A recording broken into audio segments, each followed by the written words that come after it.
Hello and welcome to this edition of Progressive Business, brought to you by the Institute for Civic Achievement and the Progressive Business Development Network.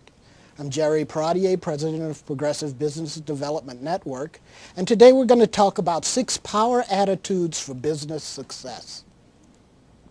I'd like to call your attention to the last slide of the show, where you will see information on Institute for Civic Achievement. You will see our website where you can go to see our listing of management classes as well as our business planning course.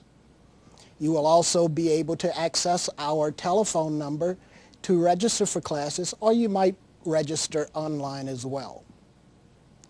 Today we have a guest whom you have seen before, and that is the international motivational speaker, author, and singer Willard Barth. Hi, Willard. Hey, Jerry. Good Welcome to see you. back. Thank you. Always a pleasure.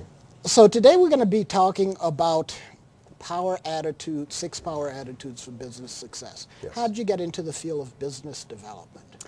Well, one of my first jobs out of school was in sales, and it was probably one of the hardest sales positions that I've ever been in. We were basically street hustlers.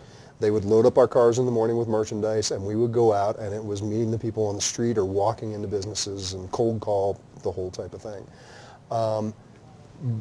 Along with giving me sales skills, what that job also did was started training me on mindsets, psychology, belief systems regarding business. I was introduced to the book Think and Grow Rich through working through that company, and just started understanding that your mind is what really determines your success. So from that company, I've gone on, and I adopted the entrepreneurial mindset from that point. I've gone on, and it's been 23, 25 years of either sales, owning my own businesses, which a big part of business ownership is sales. And as I was progressing in that, I really became committed to understanding what makes the successful businesses or the successful business people stand out so much above other people who have the same talents, have the same skills. And that's what I now share with people, is those distinctions that I found over time. Did you then go on to start your own business immediately after that, or did you do other things? Actually, yes, I did. I started working for that company when I was 18 years old, and I started my own business when I was 19 years old. And what was that? It was actually a jewelry business based on the same idea, where I would go out. I went to, there's a place called Jewelers Row in Philadelphia, which they sell to jewelry stores, and I created a relationship with the owners of their companies. So I was buying jewelry at the same prices that the major stores were, but then I would go out and sell to people one-to-one on the street and into businesses, and that's how I actually started my business. That's great. You got all this knowledge, and then you leveraged it to increase your profit Yes, to yourself absolutely. through your own business. Absolutely.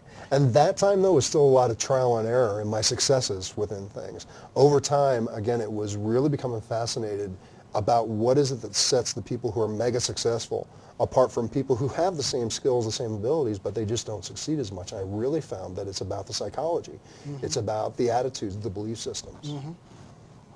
Great. Let's get right into our subject, since we don't have a lot of time. What are the 6 attitudes that you're going to be presenting today? Well, before I get into what the 6 attitudes are, I want to give a little bit of a pre-frame that the reason for these attitudes is that every success that we have in life, every action that we have in life, comes down to what our belief systems are and what our attitudes are. They determine what our steps will be, what our successes will be. Because so that's the significance of the 6 attitudes then? Yes, because our when belief systems and... Yes, absolutely. Because when I share what the 6 attitudes are, they can knock some people off kilter a little time, because they can be pretty forceful in some of the ways that they're stated. But there's a reason for it, is that when you come from that psychology, you actually approach the way that you do business, you approach the way that you communicate with people in a much different way. As an example, the first power attitude is doing business with me is the best decision anybody can make. Mm-hmm. That can throw some people off kilter at times, but the intention behind it being that if you're doing business with me, I'm going to make sure that you're taken care of beyond the abilities of anybody else. It has a different spin. It has a different way of how you interact. The second power attitude is I never get rejected. I just discover whether the person understands that they need my services at this point or not. Mm-hmm. The third is that I never truly know what my customer needs. So I always go for it congruently and powerfully. The fourth is that Never attach too much meaning to being accepted or rejected. The fifth is that I never fail, I always achieve an outcome. And that's actually the sixth. I jumped over the fifth. I'm sorry. The fifth is that I just went into brain freeze. The fifth is... Well, let's come back to those. Let me ask you about each of them in turn. But before I get to that, I've been a student of leadership for quite a while. Yes. Entrepreneurship is all about leadership. Yes. How do these attitudes differ from characteristics of leaders?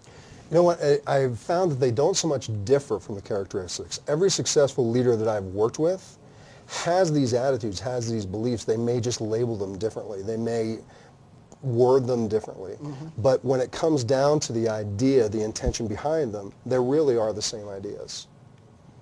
Okay, for example, Alexander the Great. Mm-hmm. He's one who believed that he could succeed at anything. Yes. He's the one who believed that everybody needed him. I can see those as being leadership qualities. Yes, absolutely. Absolutely. And again, that aligns with, that in his mind, one of the things that I would have termed is that he never fails. He always achieves an outcome. Because when you have that mindset, Thomas Edison is a great example. You know, the story is that he attempted 10,000 times to invent the commercial light bulb. And people had approached him when he was approaching that 10,000 mark and saying, are you nuts? You failed 10,000 times. And his response was, I haven't failed 10,000 times. I have documented 10,000 ways that it doesn't work. And he's learned 10,000 things. Exactly. And beyond that, it also gave him the foundation for many of the other inventions that he later on created, because when he did that experiment that didn't work, it was like, but I did get this result. So how can I take that result and capitalize on it even more? Okay, I think I see a pattern here. Mm-hmm. Let's go back to the first attitude, which is? First attitude is doing business with me is the best decision that a client could make. That sounds like, the most prideful statement that you can make, and it's a recipe for disaster. It could be. If you're coming from a place of arrogance, if you're coming from, I'm the best salesperson in the world, I'm the best business owner in the world, and if you don't do business with me, then you're just insane. Absolutely. That could totally turn people off. But if you're coming from it, from the intention that I know that I care about you so much, that doing business with me is going to be the best choice you can make because I'm going to go above and beyond what anybody else ever would do to make sure that your needs are served. It's not about an arrogance approach at that point. It's really about total service and total commitment. Okay, so it's a commitment that Yes. you're making rather than a description of yourself. Yes, absolutely.